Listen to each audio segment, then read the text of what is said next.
नमस्कार, आपल्या सगळ्यांचं स्वागत आहे बी मराठी न्यूज मध्ये। सध्या मी पनवेल मध्ये आहे आणि पनवेल महानगरपालिकेची जी काही निवडणूक आहे त्या अनुषंगाने मी तुम्हाला या व्हिडिओ मधून बोलणार आहे।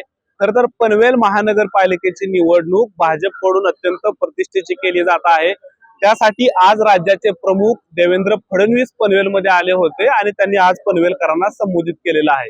खरं तर आज देवेंद्र फडणवीस यांची जी काही मुलाखत झाली त्या मुलाखतीमधून त्यांनी पनवेलकरांना अनेक आश्वासने दिलेली आहेत। चांगल्या पद्धतीचं आरोग्य व्यवस्था देऊ, त्यासोबतच चांगलं शिक्षण देऊ, चांगल्या पद्धतीच्या वेगवेगळ्या योजना महानगरपालिकेमध्ये देऊ, अशा अनेक गोष्टी ज्या आहेत ते त्यांनी त्यांच्या आजच्या मुलाखतीमध्ये बोलून दाखवलेल्या आहेत। मात्र सर्वसामान्य पनवेलकर जे आहेत ते आता देवेंद्र फडणवीस भाजप यांच्या या आश्वासनांवरती बाळणार नाहीत, अशा पद्धतीचं एकंदरीत सध्याचं ग्राउंडचं वातावरण आहे। त्याचं महत्वाचं कारण असं आहे की यापूर्वी जेव्हा 2017ला पनवेल महानगरपालिकेची निवडणूक झाली होती, त्या महानगरपालिकेच्या निवडणुकीमध्ये सुद्धा भाजपकडून मतदारांना अनेक आश्वासने देण्यात आली होती। विकासाची दशसूत्री या नावाखाली भाजपने अनेक जे काही मुद्दे आहेत या गोष्टी आम्ही पूर्ण करू, या सगळ्या गोष्टी ज्या आहेत त्या भाजपने त्यांच्या 2017च्या वचननाम्यामध्ये मांडल्या होत्या।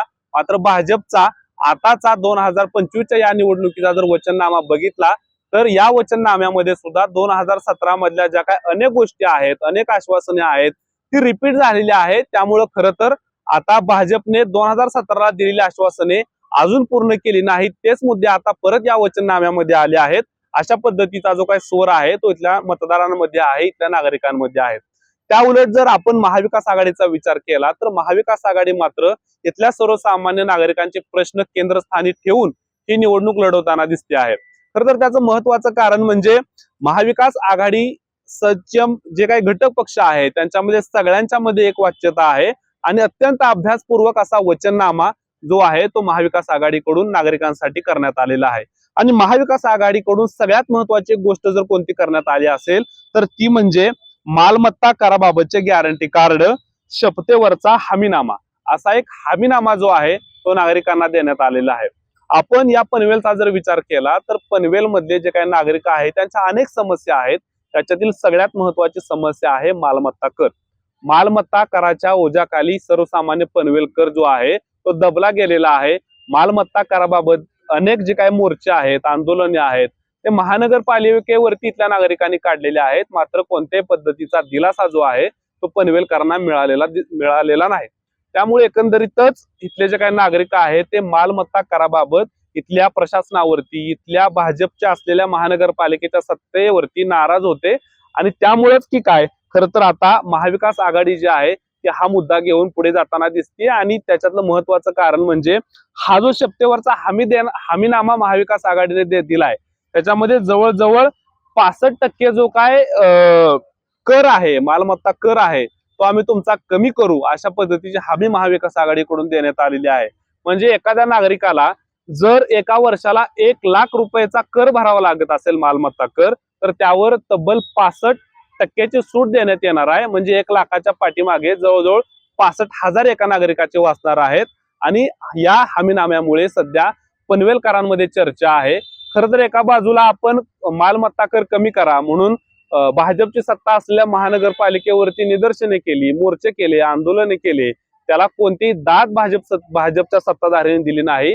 आणि त्या उलट महाविकास आघाडीचे नेते मात्र आता मालमत्ता कर 65% जर कमी करणार असतील तर महाविकास आघाडीच्या पाठीमागे आपण उभा राहिलं पाहिजे, अशा पद्धतीची भावना लोकांमध्ये आहे, मतदारांमध्ये आहे। आणि भाजपने मात्र इथले जे काही आमदार आहेत प्रशांत ठाकूर, जेव्हा इथले सर्वसामान्य नागरिकांनी महानगरपालिकेवरती मोर्चा काढला, निदर्शने काढली, त्यावेळेस मात्र इथले आमदार प्रशांत ठाकूर यांनी लोक जर मालमत्ता कर भरत नसतील तर त्यांच्यावरती कारवाई करा, त्यांच्यावरती कारवाई करून त्यांना तुरुंगामध्ये टाका, अशा पद्धतीची जी भाषा आहे ती वापरली। त्याचे अनेक व्हिडिओ सोशल मीडियावरती सध्या व्हायरल होत आहेत आणि त्या व्हिडिओमुळे लोकांमध्ये रोष तयार होतो आहे। आणि त्याउलट महाविकास आघाडी जर हमी देत असेल, शपथेवरचा हमीनामा जर देत असेल तर आम्ही त्यांच्या पाठीमागे उभं राहू, अशा पद्धतीची भावना सध्या लोकांमध्ये दिसते। त्यामुळे आज राज्याचे मुख्यमंत्री देवेंद्र फडणवीस जरी पनवेलमध्ये आले, त्यांनी अनेक घोषणा केल्या, अनेक आश्वासने दिली, तरी मात्र यापूर्वी दिलेलीच आश्वासनं अजून पूर्ण झाली नाहीत। त्यामुळे इथले जे मतदार आहेत ते आता भाजपवरती किती विश्वास ठेवणार, देवेंद्र फडणवीसांच्या शब्दावर किती विश्वास ठेवणार, याबद्दल साशंकता आहे। मात्र त्या उलट महाविकास आघाडीवरचा जो विश्वास आहे तो मतदारांचा वाढत असतानाचं चित्र आहे. खरं तर आजचं जर आपण निवडणुकीचं चित्र बघितलं तर अनेक प्रश्न आहेत. खरं तर आज मी कामोट्यातल्या काही भागामध्ये होतो, तर ऐन निवडणुकीच्या काळामध्ये लोकांना पाणी नाही, 3 दिवस झालं पाणी नाही, आणि कामोटेकरांचा एक मोर्चा जो आहे तो आज ऐन निवडणुकीच्या काळामध्ये आहे तो प्रशासकीय भवनामध्ये गेला होता आणि त्यांनी तिथे जाऊन प्रशासनाला जाब विचारले. खरं तर आम्ही पाणी देऊ, 24 तास पाणी देऊ अशी दयसूत्री भाजपने 2017ला दिली असताना ऐन निवडणुकीच्या काळामध्ये 2026 मध्ये सुद्धा लोकांना पाण्यासाठी मोर्चे काढावे लागत असतील. प्रशासकीय कार्यालयामध्ये आजची घटना आहे, आज 11 तारखेला प्रशासकीय कार्यालयामध्ये लोक जाऊन बसतायत आणि पाणी मागतायत. तर मग भाजपवरती कसा विश्वास ठेवायचा हा एक गंभीर प्रश्न पुन्हा पुन्हा लोकांना पडतोय. आणि त्याचा सगळा जो परिणाम आहे, त्याचा सगळा जो रोष आहे तो मतपेटीतून व्यक्त केला जाईल, ईएम मशीनवर व्यक्त केला जाईल, अशा पद्धतीची चर्चा सध्या पनवेल मधले जे काही राजकीय जाणकार आहेत ते व्यक्त करतायत. त्यामुळेच ही जी काही सध्याची निवडणूक आहे पनवेल महानगरपालिकेची ती अनेक प्रश्नांच्या भोवती फिरते आहे. महानगरपालिकेच्या या निवडणुकीच्या अनुषंगाने महाविकास आघाडीचे जे नेते आहेत ते खूप चांगल्या पद्धतीने लोकांचे प्रश्न हाताळतायत, लोकांचे प्रश्न घेऊन जात आहेत, ग्राउंड लेवलवरती काम करतायत.